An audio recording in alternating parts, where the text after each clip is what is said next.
రైతు సోదరులందరికీ నమస్కారం అండి. ఈరోజు మనం బీర పంట గురించి తెలుసుకుందాం. ముఖ్యంగా రైతులకు విజ్ఞప్తి అండి, మీరు వీడియో చూస్తున్నారు కానీ సబ్స్క్రైబ్ చేసుకోవడం లేదు. దయచేసి రైతు సోదరులందరూ సబ్స్క్రైబ్ చేసుకోవాల్సిందిగా కోరుతున్నాను. ఈరోజు మనం బీర పంట గురించి పూర్తిగా తెలుసుకుందామండి. అలాగే బీర పంటలో వచ్చే డౌనీ, అదే పక్షికన్ను తెగులు అంటారు కదండి, అది, అలాగే బూడిదని ఎలా నివారించాలి, అలాగే దీంట్లో వచ్చే పండుగ ఎలా నివారించాలి, అలాగే మనకు బీరలో ముఖ్యంగా సాధారణ సమస్య అనేది ఆడపూతను ఎలా తెచ్చుకోవాలి, ప్రతి ఒక్క విషయము చెప్తానండి. మీరు వీడియో ఎండ్ వరకు చూడాలి.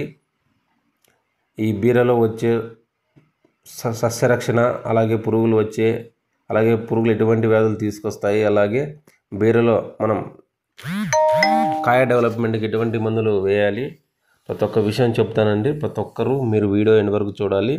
మీకు వీడియో నచ్చినట్లయితే ప్లీజ్ లైక్, షేర్, సబ్స్క్రైబ్ అండి. మీరు సబ్స్క్రైబ్ చేసుకుంటే నాకు మరింత కొత్త పంటల గురించి తెలుసుకొని మీకు వీడియో పెట్టడానికి నాకు ఆస్కారంగా ఉంటుంది. దయచేసి అందరూ సబ్స్క్రైబ్ చేసుకోవాలి.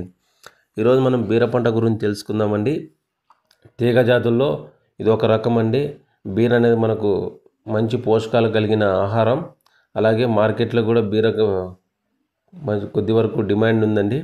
ఇది సరైన సమయంలో విత్తుకోవడం వల్ల మంచి లాభాలు ఆర్జించడానికి ఆస్కారంగా ఉంటుంది. ఈరోజు మన బీర పంటలో విత్తే సమయం అండి. మనకు విత్తే సమయం అంటే విత్తనాలు ఏ టైంలో పెట్టుకోవాలి, June to August, June first వీక్లో మనం పెట్టుకోవాలి. అలాగే మనకు డిసెంబర్ సెకండ్ వీక్ అంటే రెండో వారంలో, మన డిసెంబర్ రెండో వారంలో పెట్టుకుంటే మంచి రేట్ రావడానికి ఆస్కారంగా ఉంటుంది. అలాగే జూన్ మొదటి వారంలో మనకు పెట్టుకోవడం, జూన్ టు ఆగస్ట్ ఉంటుంది క్రాప్, డిసెంబర్ టు ఫిబ్రవరి వరకు ఉంటుంది. కావున జూన్ ఫస్ట్ వీక్ కానీ డిసెంబర్ ఫస్ట్ వీక్ కానీ మనం పంట పెట్టుకుంటే మనకు కొద్దిగా లాభాలు రావడానికి ఆస్కారంగా ఉంటుంది. విత్తనాలు తీసుకున్న తర్వాత విత్తనాలకు మనకు ఎటువంటి మందులు విత్తన శుద్ధి చేయాలంటే 5 grams M45 మన మార్కెట్లో దొరుకుతుందండి. అలాగే 10 ml ఇమిడాక్లోపిడ్ కలిపి పెట్టుకుంటే మనకు వెర్రి తెగులు, అలాగే మొక్క చనిపోకోకుండా ఉండడానికి మనకు విత్తన శుద్ధి చేసుకోవచ్చు. అలాగే విత్తే పద్ధతి ప్రతి ఒక్కటి చెప్తానని వీడియో వరకు చూడాలి. ఫర్టిలైజర్స్ మనం ఏమేమి వేయాలి దిక్కులేకి, బెడ్ల ప్రకారం, మల్చింగ్ బెడ్ల ప్రకారం మనం ఏమేమి వేయాలంటే 6 నుంచి 8 టన్నులు పశువుల ఎరువు, 32 నుంచి 40 kgs భాస్వరము, 16 నుంచి 20 kgs మనకు పొటాష్ గుంతల్లో మనకు వేయాలి. అంటే ఇవన్నీ మిక్సింగ్ చేసుకొని గుంతకి మనం సమానంగా మనకు పడేలా చూసుకోవాలండి ఎరువులు. మనకు విత్తిన 8 నుంచి 10 రోజులకి బీర తీగజాతి మొక్క బయటకు వస్తుందండి. అలాగే విత్తిన 8 నుంచి 10 రోజులకి మొలకెత్తుంది విత్తనం. విత్తిన 25 నుంచి 30 రోజుల్లో మనకు, అంటే 20-20-0-13 వేసుకోవాలండి. విత్తిన 25 నుంచి 30 రోజులు అప్పుడు 2-3 ఆకుల దశల్లో ఉంటుంది. అలాగే పూత పిండి దశల్లో కూడా ఇలా వేసుకోవాలి. పూత పిండి దశల్లో మనకు 9-24-24 కానీ కాంప్లెక్స్ ఎరువులు వేసుకోవాలి. అలాగే డ్రిప్ అయితే 12-60 పూత పిండి దశల్లో, పూత దశలో మనకు 12-60 డ్రిప్ మనము తొక్కాలి, ఎకరాకు 3 kgs. తర్వాత మొక్క 3 నుంచి 4 దశల్లో 3 grams per liter borax spray చేస్తే దీనివల్ల మనకు ఆడపూత రావడానికి బాగా వస్తుంది. ఆడపూత ముందు కాలంలో బీరను మనము భూమి మీద పాకించేవాళ్ళు. ఇలా భూమి మీద పాకించడం వల్ల మనకు దిగుబడి తగ్గుతూ ఉన్నది. అందుకే ఇప్పుడు మనము పందిరి వేసి తీగలు మనం పాకిస్తారండి. ఒకవేళ భూమి మీదే మనము ఈ బీరను సాగు చేసినట్లయితే మనకు పండుగ ఉధృతి ఎక్కువగా ఉంటుందండి. అందుకే మనం పందిరి వేసి మనము ఈ తీగను పాకించాలి. అలాగే ఇప్పుడు మనం బీరలో రకాలు చూసుకుందాం. Jagtial long, Jaipur long, Arka Sujata, Arka Sumitha. Hybrids వచ్చి సురేఖ, సంజీవని, మహిమ, NS3, NS401, 4J3 హైబ్రిడ్ రకాలు ఉన్నాయి. విత్తన మోతాదు వచ్చి 1 to 4 to 1.5 kg లేదా 2 kgs అండి. 2 వరుసల మధ్య దూరం వచ్చి మనకు 70 సెంటీమీటర్లు వర్షాకాలంలో, 50 సెంటీమీటర్లు వేసవికాలంలో. ఎందుకంటే మనకు వేసవికాలంలో మొక్కలు ఎక్కువగా పెట్టుకోవాలి. ఎందుకంటే సాంద్రత ఎక్కువ ఉండాలి, దగ్గర నాటుకోవాలి. దాని ద్వారా మనకి మొక్కలు చనిపోయినా కూడా మనకు దిగుబడి రావడానికి ఆస్కారం ఉంటుంది. వర్షాకాలంలో 70 సెంటీమీటర్లు ఉండాలండి. మొక్కల మధ్య దూరం 6 నుంచి 10 సెంటీమీటర్లు ఉండాలి. మొక్కకి సాలుకి మధ్య 70 నుంచి 70 సెంటీమీటర్లు ఉండాలా. నీటి యాజమాన్యం వచ్చి 3 నుంచి 5 సెంటీమీటర్ల భూమి పాదు తడిచేటట్లు నీళ్లు పెట్టాలి. అలాగే వారానికి ఒకసారి నీళ్లు పెట్టాలండి. అది కూడా మొదలు బాగా తడిచేటట్లు పెట్టాలి. తర్వాత వీటిలో వచ్చే పురుగుల గురించి చెప్తానండి. పెంకు పురుగులు వస్తాయండి. ఇవి మనకు మొక్క స్టార్టింగ్లో మనకు ఆకులు బొక్కలు పెడతా ఉంటాయి.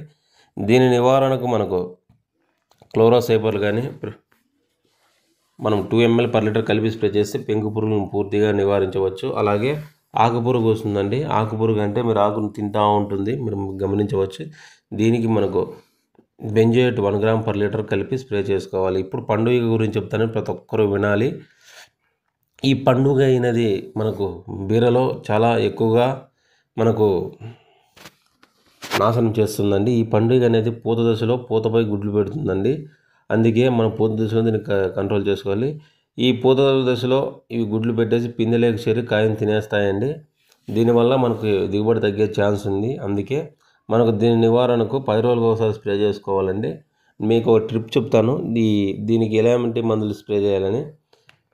ముఖ్యంగా కల్చరల్ మెథడ్లో 100 ml మలాథియన్ కెమికల్ దొరుకుతుందని దాంట్లోకి 100 గ్రాముల చక్కెర కానీ బెల్లం కానీ వేసేసి ఒక మూతలో పెట్టేసి తోటలో 20 తావులు అట్లా మూతల్లో పెట్టేస్తే మనకు పండుగ ఉధృతి ఎలా ఉందో దాంట్లో పడి చనిపోతే అప్పుడు మనం గమనించవచ్చు. దీనికి కల్చరల్ మెథడ్తోనే పోవాలండి. ఆకర్ష్ పేస్ట్ దొరుకుతుందండి. దాంట్లోకి ఫిప్రోనిల్ లిక్విడ్ కలిపేసి పేస్ట్ లాగా పూస్తే మనకు తీగలతో పూస్తే అవి వచ్చి ఆ పేస్ట్ని తిని చనిపోతాయండి. అలాగే పెండాలు లేదా డెసిజ్ 100 స్ప్రే చేసుకోవాలి. అలాగే పెండాలు అనేది మనకు తోట చుట్టూ వాసన రావడానికి తోట మధ్యలో 2 ట్యాంకులు తోట చుట్టూ మనకు మొక్క కొట్టకూడదండి, మధ్యలో పాదులతో కొట్టాలి. అలాగే తోట చుట్టూ కొడితే మనకు రాకుండా పూర్తిగా నివారించవచ్చు. అలాగే వీటిలో వచ్చే ఈ త్రిప్స్ అనేది చాలా మోస్ట్ డేంజరస్ అండి. రైతు సోదరులందరికీ త్రిప్స్ అండి. ఈ త్రిప్స్ అనేది వల్ల మన త్రిప్స్ని బాగా కంట్రోల్ చేసుకోవాలండి. మనకు 22 డేస్ నుంచి 22 రోజుల నుంచి స్టార్ట్ అవుతుంది కావున, ఎందుకంటే దీనివల్ల వైరస్ రావడానికి కూడా మనకు ఆస్కారంగా ఉంటుంది. ఈ త్రిప్స్ను ఫస్ట్లోనే నివారించడానికి మనకు డైబెంథ్రాన్ 0.5 grams per లీటర్ లేదా అక్తారా 0.5 grams per లీటర్ లేదా ఇమిడా 1 ml per litre, super control 0.5 ml per litre కలిపి స్ప్రే చేసుకుంటే మన త్రిప్స్ ఉద్ధృతిని పూర్తిగా నివారించవచ్చు. ఈ త్రిప్స్ అనేది మనకు భూమిలో ఎగ్స్ పెడుతుందండి. కావున భూమిలో మనకు అప్పుడప్పుడు క్లోరో M45 కాంబినేషన్తో పెడుచుకుంటే మొక్క చనిపోకుండా, అలాగే త్రిప్స్ గుడ్లున్నా కూడా పూర్తిగా నశించడానికి ఆస్కారం ఉంటుంది. ఇప్పుడు సస్యరక్షణ గురించి తెలుసుకుందాం. అలాగే వీటిలో వచ్చే తెగులు గురించి తెలుసుకుందామండి. ఈ తెగులు గురించి ప్రతి ఒక్కరూ వినాలి. బూజు తెగులు. ఈ బూజు తెగులు అనేది ఎప్పుడు మనకు వస్తుందంటే నవంబర్ డిసెంబర్ ప్రాంతంలో వర్షం లేదా చల్లని వాతావరణంలో మనకు బూజు తెగులు రావడానికి ఆస్కారంగా ఉంటుందండి. మొదట్లో లేత ఆకుపచ్చ ముదురాకు మచ్చలు ఏర్పడతాయి. మొజాయిక్ వలె కనిపిస్తుందండి ఆకు కూడా. తర్వాత ఆకు పై భాగాన మనకు పసుపు రంగు మచ్చలు ఏర్పడతాయి. ఆకు కింద భాగాన ఉదారంగా బూజు వలె ఏర్పడుతుందండి. కావున ఈ బూజు మనకు ఉండడం వల్ల మనకు ఆకులు ఎండిపోయి పూత కూడా రాలిపోతుందండి. అలాగే పూత రాకుండా కూడా ఉంటుంది. అందుకే దీని నివారణకు మనము M45 2 grams per లీటర్ లేదా మెటలాక్సిల్ 2 grams per లీటర్ కలిపి స్ప్రే చేసుకుంటే బూజు తెగులు పూర్తిగా నివారించవచ్చు. అలాగే బూడిద తెగులు. ఈ బూడిద అనేది చాలా మనకు ఉధృతి ఎక్కువగా ఉంటుందండి. మనకు డిసెంబర్లో నాటుకునే 2వ వారంలో నాటుకునే వాళ్ళకి ఉధృతి ఎక్కువగా ఉంటుంది.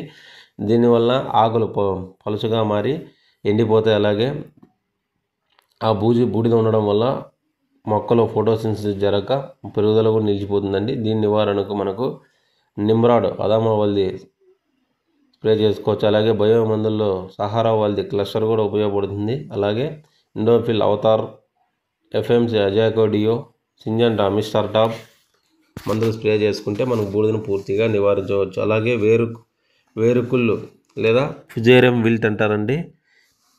ఇవి మొక్కలు చచ్చిపోతాయి దీనివల్ల. దీని నివారణకు మనకు అడ్వాన్స్గా లేదా వచ్చిన తర్వాత బ్లైటాక్స్ మనం డ్రిప్ వదలాలండి. లేకుంటే ట్రైకోడెర్మా కల్చర్ను మనం వేరుకుళ్ళు దగ్గర పోయాలి. దీనివల్ల వేరుకుళ్ళు వల్ల మన మొక్క చచ్చిపోతుంది, అలాగే తీగ కూడా ఎండిపోతుందండి. అందుకే దీని నివారణకు మనం బ్లైటాక్స్ మన డ్రిప్ లేదా స్ప్రే చేసుకోవచ్చు. అలాగే డ్రిప్ వదలడమే కరెక్ట్ అండి బ్లైటాక్స్ దీనికి. అలాగే ట్రైకోడెర్మా కల్చర్ను కూడా డ్రిప్ వదులుకోవాలి. అలాగే వెర్రి తెగులు. ఈ వెర్రి తెగులు అనేది ఆకుల నెల మధ్య మనకు చారలు ఏర్పడి ఆకులు పెలుసుగా గిడుసుగా మారిపోతే పూత పిండి రాలిపోతుంది వెర్రి తెగులు వల్ల. దీనివల్ల దీనిని ఇది ఎక్కువగా ఉంటే వెర్రి తెగులు మన మొక్కను పీకేయాలండి. ఇది పేనుబంక ద్వారా వ్యాపిస్తుంది కాబట్టి దీని నివారణకు రోగర్ 2 ml per లీటర్ కలిపి స్ప్రే చేసుకుంటే దీన్ని పూర్తిగా నివారించవచ్చు. అలాగే డౌనీ, ఈ డౌనీ అనేది మనకు ఆకులపై కాయలపై మనకు మచ్చలు మచ్చలుగా కనపడతాయండి. దీనివల్ల మొక్కల మధ్యలో ఎండిపోయి రాలిపోతాయండి. దీని నివారణకు మనకు బ్లైటాక్స్ 3 grams లేదా బావిస్టిన్ 1 gram per లీటర్ లేదా మెలోడీ లేదా జాంప్రో, ఆక్రోబాట్, పాలిరామ్, ఇన్ఫినిటో, ఒకూషియా, మిస్టర్ టాప్, వెల్జో స్ప్రే చేసుకుంటే పూర్తిగా నివారించవచ్చు. దీనిపై సల్ఫర్ మందులు వాడరాదండి తీగజాతి పంటలపై, ఎందుకంటే ఈ తీగజాతిపై ఆకులు ఎండిపోయే ఛాన్స్ ఉంది. అలాగే రకాన్ని బట్టి 60 నుంచి 90 రోజులు మనకు కటింగ్కి వస్తాయండి. కాయ లేతగా ఉన్నప్పుడు కోయాలి. కాయలు 1 అంగుళం కాడతో ఉన్నప్పుడే కోయాలి. మనకి ఎకరాకు 6 నుంచి 8 టన్నులు వస్తుంది. Please like, share, subscribe. Thank you.